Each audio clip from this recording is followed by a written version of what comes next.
మరోసారి లోక్సభ అలాగే అసెంబ్లీ సీట్లు పెంచే విషయంలో బిల్లు ప్రవేశపెట్టబోతున్న కేంద్రం మోడీ కూడా ఇందుకు సిద్ధమవుతున్నారు. అయితే ఇక్కడ కీలకమైన అంశం ప్రతిపక్షాలన్నింటినీ ఏకాభిప్రాయానికి ఒకే తాటి మీదకి తీసుకొచ్చే బాధ్యత చంద్రబాబు నాయుడు గారి మీద పెట్టారు అనేది పదే పదే చెబుతున్నారు. మరి అమిత్ షా గారు లేదంటే నరేంద్ర మోడీ బీజేపీకి సంబంధించిన నాయకులు అయితే ఎవరో చెప్పలేదు. కానీ ఆంధ్రజ్యోతి మొన్నొకసారి రాసుకొచ్చింది, మళ్ళీ ఒకసారి రాసుకొచ్చారు. అయితే ఇక్కడ కీలకమైన అంశం ఏంటంటే అఖిలపక్ష భేటీ కూడా ఏర్పాటు చేయండి అవసరమైతే అనేది. పశ్చిమ బెంగాల్ గెలుపు తర్వాత కాస్తంత ఊపొచ్చిందా భారతీయ జనతా పార్టీలో, ఖచ్చితంగా ఈసారి కనుక బిల్లు ప్రవేశపెడితే ఆమోదం పొందేస్తా. దీంతో పాటు మహిళా రిజర్వేషన్ బిల్లు కూడా ఆమోదించాలనే ఆలోచన చేస్తున్నారు అనేది ఎంతవరకు వర్కౌట్ అవుద్ది, ఇందులో ఎంతవరకు చంద్రబాబు నాయుడు గారు కీలక భాగస్వామి అవుతారు ఈ ప్రక్రియలో, ఇదే అంశం మీద చర్చించే ప్రయత్నం చేద్దాం.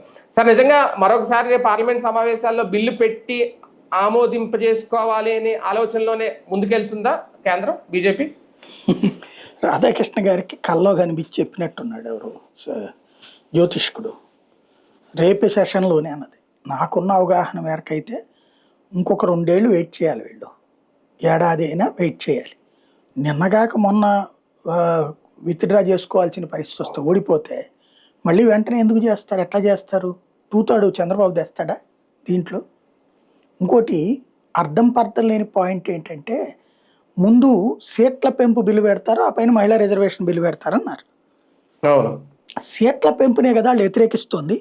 ఫస్ట్ వాళ్ళు వ్యతిరేకించింది సీట్ల పెంపు, మహిళా రిజర్వేషన్లు కాదు. సీట్ల పెంపు ఎందుకు వ్యతిరేకిస్తున్నారు వాళ్ళు? ఇప్పుడు ఫర్ ఎగ్జాంపుల్ మన దీంట్లో ఉత్తరప్రదేశ్లో ఉంది, ఇప్పుడున్నటువంటి లెక్క ప్రకారం సీట్లు వాళ్ళు బయటికి కనిపించకుండా చేస్తోంది దక్షిణాదిని మోసం. వీళ్ళు జనాభా లెక్కల పేరున సీట్లు రావాలని కోరుకుంటున్నారు వాళ్ళు. ఒకసారి గుర్తు తెచ్చుకున్నాం మన మీటింగ్లన్నీ, ప్రాతిపదిక మీరు ఎట్లా మారుస్తారని అడిగారు వాళ్ళు. జనాభా లెక్కలు తీసాక జనాభా లెక్కల ప్రాతిపదికన చేయండి అన్నారు వాళ్ళు. అంటే ఇప్పుడు 50% అనేది కూడా కన్ఫర్మ్ కాదా? కాదు కదా, వాళ్ళు అడుగుతున్నది ఏంటది? 50% తిరస్కరించారు కదా, జనాభా లెక్కలను అడుగుతున్నారు. వాళ్ళు ఏంటంటే ఒక క్లారిటీ లేక చచ్చిపోతున్నారు. మీరు ఇంతకు ముందు ఏం చేశారంటే దక్షిణాది రాష్ట్రాలను రెచ్చగొడదామని చూశారు. జనాభా ప్రాతిపదికన చేస్తే దక్షిణాదికి అన్యాయం జరిగిపోద్ది, దక్షిణాదికి అన్యాయం జరిగిపోద్ది అన్నది, ఉన్న సీట్లు తగ్గిపోతాయి అన్నటువంటిది రెచ్చగొట్టే ప్రయత్నం చేశారు. సక్సెస్ అయింది. అప్పుడు ఈవెన్ స్టాలిన్ అప్పుడు సబ్ పెట్టాడు కదా తమిళనాడులో, వీళ్ళందరూ కూడా వెళ్ళారుగా, పినరయి విజయన్, రేవంత్ రెడ్డి, ఒక చంద్రబాబు వెళ్ళలేదు, మిగతా అందరూ వెళ్ళారు కదా. జగన్ కూడా వెళ్లకుండా ఫలప్రదం కావాలని కోరుకుంటున్నాని స్టేట్మెంట్ ఇచ్చాడు, దక్షిణాదికి అన్యాయం జరగకూడదని కోరుకుంటున్నా అని చెప్పేసి. 4 రాష్ట్రాల వాళ్ళు పోయారు, కర్ణాటక వాళ్ళు కూడా వచ్చారు, అప్పుడు సిద్ధరామయ్య కూడా వచ్చాడు కదా అక్కడ, డికే శివకుమార్ కూడా. కాబట్టి అప్పుడే జరిగిపోయింది. అప్పుడేంటి, జనాభా లెక్కల ప్రాతిపదిక ఉండకూడదు, మాకు అన్యాయం జరగకూడదు, మేము ఎక్కువ జనాభా పుట్టకుండా చేయడం మా తప్ప, మీరు చెప్పారని కుటుంబ నియంత్రణ పాటించడం మా తప్ప అని మాట్లాడారు ఆ రోజున. అన్యాయం జరగడానికి వీల్లేదని. దానికి ఫార్ములానే బీజేపీ తీసుకొచ్చింది 50% సీట్లు. దీన్ని కాదనడానికి ఇంకేముంది పరిష్కారం? పోనీ వీళ్ళ దగ్గర ఆల్టర్నేటివ్ లేదు. వాస్తవంగా అది ఎలక్షన్ కోసం ఇది రెచ్చగొట్టిన, వీళ్ళకి కావాల్సింది నార్త్ ఇండియాలో జనాభా ప్రాతిపదికన, కాంగ్రెస్ పార్టీకి సౌత్ ఇండియాలో కావాలి. ఒరిజినల్గా అయితే కాంగ్రెస్ పార్టీ తెలివైంది అయితే బీజేపీ మీద నెపం పెట్టేసి 50% ఒప్పుకోవాలి, తెలివైంది. ఎందుకంటే వీళ్ళకి ఇప్పుడు గెలిచింది కాంగ్రెస్ పార్టీ ఎక్కడ అధికారంలో ఉంది? దేశం మొత్తం మీద. దక్షిణాది రాష్ట్రాలు 5, పాండిచ్చేరి చిన్నది, పక్కన పెడితే ఆంధ్రప్రదేశ్ లేదు, మిగతా 3 వాళ్ళే అధికారంలో ఉన్నారు. తెలంగాణ, కర్ణాటక, ఇది 3 వాళ్లే కదా ఉంది. కేరళలో, తమిళనాడు ఒక్క చోట విజయ్ వచ్చాడు, అక్కడ కూడా ఆ ప్రభుత్వంలో వీళ్ళే పాత్ర. అంటే 4 చోట్ల ఉన్నట్టు వాళ్లే, ఒక పాండిచ్చేరి మినహా, ఆంధ్రప్రదేశ్ మినహా 6 4 వీళ్ళే ఉన్నారు పవర్లో, వీళ్ళు వీళ్ళ కూటమే. దెన్ ఇక్కడ జనాభా ప్రాతిపదికన అయితే నష్టమైనప్పుడు 50% వాళ్ళని ఉపయోగపడేది ఇక్కడే. ఎందుకంటే ఆంధ్రాలో ఇప్పుడున్న 25 సీట్లు 21కి పడిపోతాయి. జనాభా ప్రాతిపదికన చేస్తే. అవును. తెలంగాణలో 14కి పడిపోతాయి జనాభా లెక్కలు చేస్తే. ఇప్పుడున్న 170 సీట్లు 140కి పడిపోతాయి ఆంధ్రాలో. దక్షిణాదికి మేజర్ డ్యామేజే జనాభా ప్రాతిపదికన రాజ్యాంగం ప్రకారం అయితే జనాభా ప్రాతిపదికనే చేయాలి. అది రాజ్యాంగం మార్పు కాకుండా రాజ్యాంగ సవరణ చేయాలి. అందుకోసం ఆ సవరణ కోసమే బిల్లునే వీళ్ళు అడ్డుకుంది. మామూలు జనాభా ప్రాతిపదికన బిల్లు అయితే అయిపోతుంది. వీళ్ళు ఇప్పుడు చెప్తున్నది ఏంటంటే మామూలు బిల్లుగా తెస్తారు రాజ్యాంగ సవరణ లేకుండా అని. ఇన్వాలిడ్ అది. అప్పుడు ఎవరి సహకారం అక్కర్లా, వాళ్ళకున్న మెజార్టీతోనే సరిపోతుంది మామూలు ఇదైతే కనుక. మామూలు దాని ప్రకారం అయితే ఇట్లా చేయడానికి లేదు. 50% అన్నది జనాభా ప్రాతిపదికనే చేయాలన్నదే కాన్స్టిట్యూషన్ చెప్తుంది. కాన్స్టిట్యూషన్ చేంజ్కే ప్రయత్నించిన కారణం అది, సవరణ చేయడానికి ప్రయత్నించిన కారణం అది అయిపోవడంతో ఇది ఆగిపోయింది. నార్త్ ఇండియన్స్ కోరుకునేది ఇప్పుడు ఈ INDA కూటమిలో ఉన్నటువంటి సమాజ్వాదీ వీళ్ళందరూ కూడా అదే కోరుకుంటారు జనాభా ప్రాతిపదికన. ఎందుకంటే అప్పుడు గ్రిప్ సీట్లు అటే ఉంటాయి. ఉత్తరప్రదేశ్ లో యాజ్ ఫర్ జనాభా ప్రాతిపదికన చూస్తే ఇప్పుడు 80 సీట్లు ఉన్నాయి, 140 అవుతాయి అక్కడ. 140 ఏకంగా. బీహార్ లో ఇప్పుడు 42, 48 ఉన్నాయి అక్కడ. వాళ్ళు దగ్గరగా 80 దాకా పోతారు. బెంగాల్ దగ్గరగా 70-80 దాకా వచ్చేస్తాయి. ఆ 3 రాష్ట్రాల కొట్టినోడే PM అయిపోవచ్చు. ఇక మిగతా రాష్ట్రాలు పెద్ద ప్రాబ్లం లేదు. బిల్లులో నిజంగా 50% పెంపు నిర్ణయం తీసుకునేలాగా ఉందా, రాజ్యాంగం ప్రకారం ముందుకెళ్లాలని ఉందా? ఇప్పుడు బిల్లునే మార్చాలా రేపొద్దున అవసరం అయితే? బిల్లు రాజ్యాంగ సవరణ చేయాలి 50% అయితే. మొన్న పెట్టిన బిల్లు రాజ్యాంగ సవరణ బిల్లే. 50% పెంచాలి అంటే రాజ్యాంగ సవరణ చేయాలి. ఎందుకంటే రాజ్యాంగం చెప్తున్నది అయితే జనాభా ప్రాతిపదికన చేయమని. జనగణన చెయ్యాలి 10 ఏళ్లకోసారి. అప్పుడు నియోజకవర్గాలు పునర్విభజన చేయాలి. గతంలో తీసుకొచ్చిన విధానం ఏంటంటే అటల్ బిహారీ వాజ్పేయి టైంలో ఒకసారి, అంతకుముందు ఇందిరాగాంధీ టైంలో ఒకసారి అసెంబ్లీలకు సంబంధించిన పునర్విభజన చేశారు తప్ప పార్లమెంటు స్థానాల పునర్విభజన ఆపేశారు. ఎందుకు అంటే పార్లమెంటు భవనం అంతకు మించి ఎక్కువ మందిని పెట్టుకోవడానికి ప్లేస్ లేదు. కొత్త పార్లమెంట్ భవనం కట్టేందుకు ముందుకు రాలా, ఇరుకిరుకు అయిపోతుంది, పెట్టడానికి కుదరదని చెప్పేసి ఆపేశారు. కొత్త పార్లమెంట్ భవనం లేదని కొత్తగా నియోజకవర్గాలు పునర్విభజన చేయకపోవడం అనేది విచిత్రం బేసిక్. ఇప్పుడు వీళ్ళకి భయం ఏంటయ్యా అంటే అక్కడ నియోజకవర్గాల పునర్విభజన జరిగితే ఓ పక్కనేమో చెయ్యాలని ఉంది, ఎక్కువ సీట్లు రావాలని. బీజేపీ వాళ్ళకి అది ఉంది గట్టిగా. సమాజ్వాదీ వాళ్ళందరికీ భయం ఉంది. ఎందుకంటే ఇప్పుడు 140 ఉత్తరప్రదేశ్ అయిందనుకోండి, అంతమంది అభ్యర్థులు లేరు ఆడి దగ్గర. ప్లస్ జనాభా లెక్కల తర్వాత మహిళా రిజర్వేషన్ మస్ట్. 33% మంది మహిళలు. వాడికి అస్సలు పొరపాటు కూడా తేజస్వి యాదవ్ కానీ అఖిలేష్ యాదవ్ కానీ వీళ్ళకి మహిళలు అధికారంలోకి రావడం అంటే అస్సలు అంగీకరించలేని మనస్తత్వం ఉన్నోళ్ళు. ఈవెన్ రబ్రీదేవిని ముందు పెట్టినప్పుడు కూడా లాలూ ప్రసాదే సీఎం కుర్చీలో కూర్చునేవాడు కదా, ఆవిడ పక్కన కూర్చునేది, ఈయనే కథ నడిపేవాడు గత్యంతరం లేని పరిస్థితిలో చేసినప్పుడు కూడా. కాబట్టి సమస్య ఏంటయ్యా అంటే ఇది చంద్రబాబు గారిని అతి ప్రమోట్ చేయడం.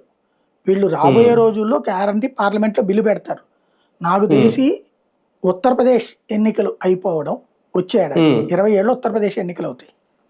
మొన్నటిసారి పార్లమెంట్ దెబ్బతిన్నారు వాళ్ళు అక్కడ. ఇప్పుడు అక్కడ గెలుచుకోవాలి. ప్లస్ పంజాబ్ సీరియస్ కాన్సన్ట్రేట్ చేయాలి. ఇట్లాంటిది అయినప్పుడు ఏమవుతుందంటే అక్కడున్న మునిగిపోయే పార్టీలో ఇటు వస్తారు. ఇప్పుడు పంజాబ్ ఆమ్ ఆద్మీ పార్టీ వాళ్ళు ఏం చేశారు, రాజ్యసభ సభ్యులు బీజేపీ వైపుకి వచ్చారు కదా 7. పంజాబ్లో ఇప్పుడు ఈ ట్రిప్ రేపు 50 ఎన్నో పార్లమెంట్ ఎన్నికలు జరగబోతున్నాయి రాజ్యసభకి వచ్చే నెలలో జూన్లో. మన వాళ్ళకి 3 వెళ్ళిపోతున్నారు కదా అప్పుడు రాజ్యసభ. అట్లా ఈ 4 ఎన్డీఏకి వెళ్ళిపోతాయిగా, వైసీపీకి ఉన్న 4 ఇట్లాగా వెళ్ళడాలు ఉంటాయి అక్కడికి.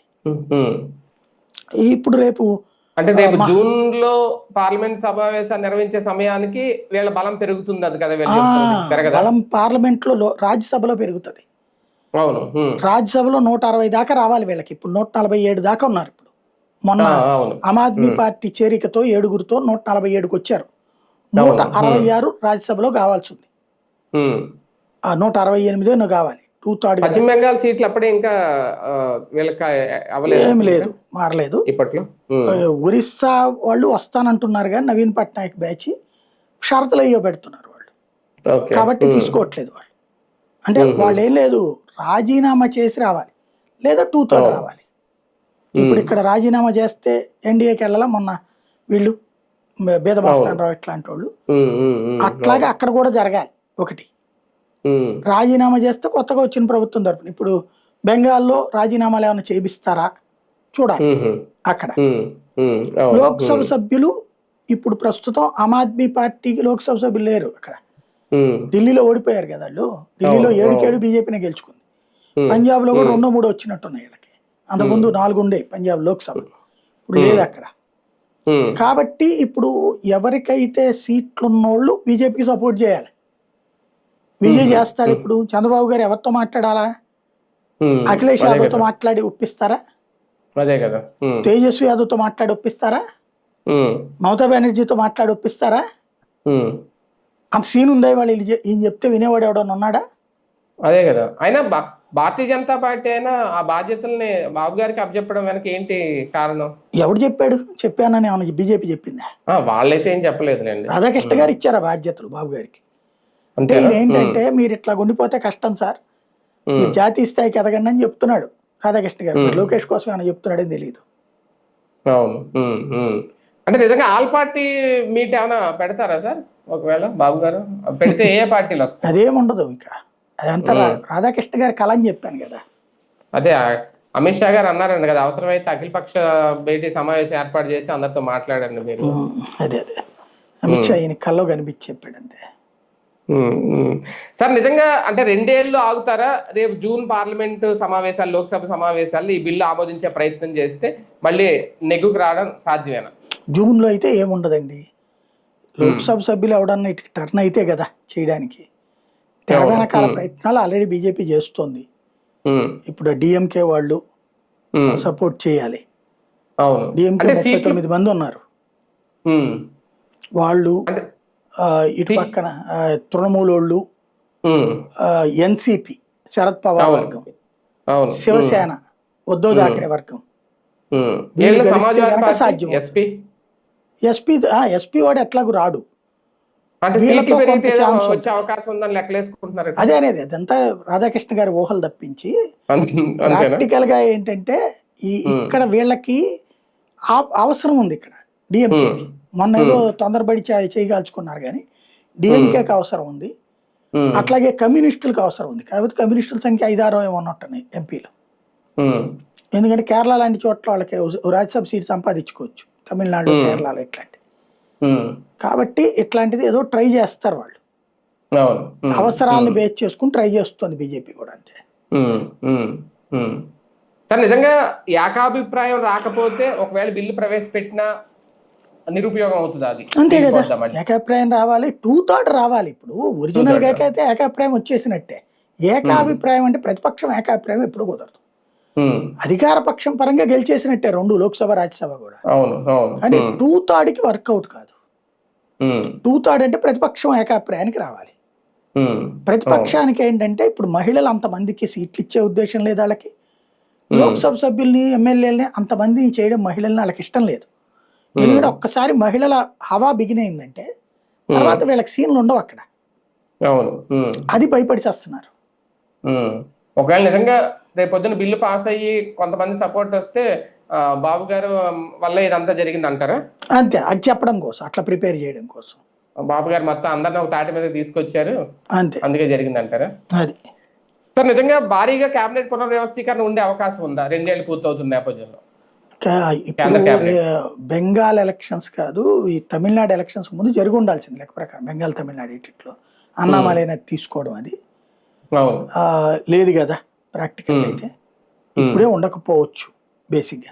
2 ఏళ్ల కోసం అని చెయ్యరు వాళ్ళు. కొన్ని రాష్ట్రాల్లో ఏమన్నా సీట్లు, ఇప్పుడు మహారాష్ట్ర లాంటి చోట క్రిందసారి కొంతమంది సీనియర్లకు ఇవ్వడం కోసం వాళ్ళని తీసుకుని పార్టీలో ఉన్న వాళ్ళని పక్కన పెట్టిన సందర్భాలు ఉన్నాయి. అట్లాంటిది ఏదన్నా ఉంటుంది. ప్రస్తుతానికైతే అట్లాగేం కనిపించడం లేదు. అంటే ఇప్పుడు బెంగాల్ లాంటి చోట వాళ్ళకి ఎవరికైనా ఇప్పుడు కేంద్ర కేబినెట్ లో చోటు కల్పించాలంటే ఎవరినో ఒకరిని ఇప్పుడు వీళ్ళు ఎందుకు చెప్పినట్టు అక్కడే అవకాశాలు ఉన్నాయి మంత్రి పదవులు. ఉమ్, బెంగాల్ అక్కడ లాంటి చోట్లన అవకాశాలు రాష్ట్ర ఎవరికి కేబినెట్ లో ఏంటంటే ఉంటాయి, కేంద్ర కేబినెట్ లో రావాలంటే. కేంద్రంలోకి ఎలక్షన్స్ ముందు అయితే ప్లాన్ చేస్తారు అట్లాగా. ఉమ్, ఎలక్షన్స్ ముందు కొంతమందిని అట్లా చేస్తారు. ఉమ్, ఇప్పుడు అవసరం లేదు కదా. ఉమ్, ఉమ్. ఎలక్షన్స్ అయిపోయాక ఇంకెందుకు బెంగాల్లో మార్చడం, అంటే అక్కడే పదవులు ఇప్పటికే ఇచ్చుకోగలరు కదా. ఒక 30 మందిని ఏదో తొలగించే అవకాశం ఉంది.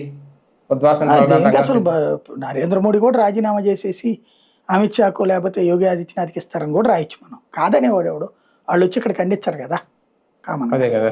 ఉమ్, అంతే. ఉమ్, ఉమ్. ఏదైనా జరగచ్చు. రైట్, చూద్దాం. నిజంగా కేంద్రం మరోసారి ఈ బిల్లు ప్రవేశపెట్టడానికి సిద్ధం అవుతుందా?